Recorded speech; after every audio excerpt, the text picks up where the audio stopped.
So the Trump administration is violating the Constitution yet again. So with these deportations, a lot of these people that are getting deported aren't actually criminals. They're alleged criminals, meaning ICE says, oh, we think this guy is gang related, so we're going to deport him.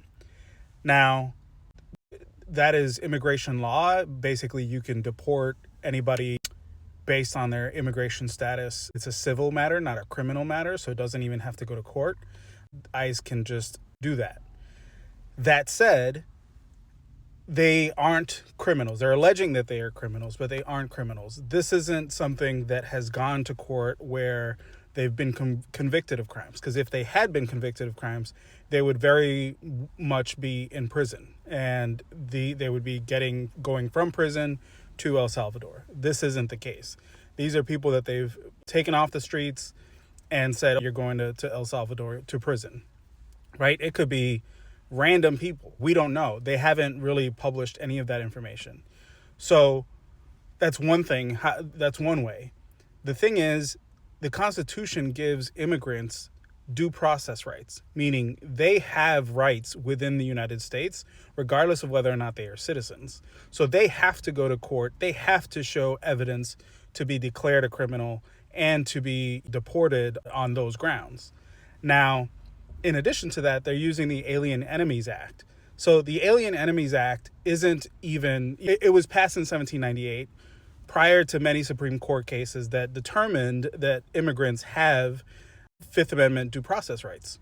And so the Alien Enemies Act itself is probably unconstitutional and can't be used. And on top of that, he's using it incorrectly. So the Alien Enemies Act says that a president has the right to detain or deport citizens from a country at which we are at war with. So we're not at war with Venezuela, not to my knowledge or to anybody's knowledge. Congress hasn't declared war formally against Venezuela or formally against anyone. The president can't declare war. That's in the Constitution, and that's a congressional power. And then two, we're not at war with them. They are not invading us. The other thing is that that country needs to be invading us and we be at war with them. They're not invading us. Immigration, or even if it's undocumented, is not an invasion. No matter how much rhetoric the Republicans want to use in this space, that's not an invasion. Is an actual government entity trying to invade the United States. That isn't happening. Even still, they're applying the unconstitutional law that they're using to deport all these people. They're applying it incorrectly. So all of this is illegal. All of this is unconstitutional.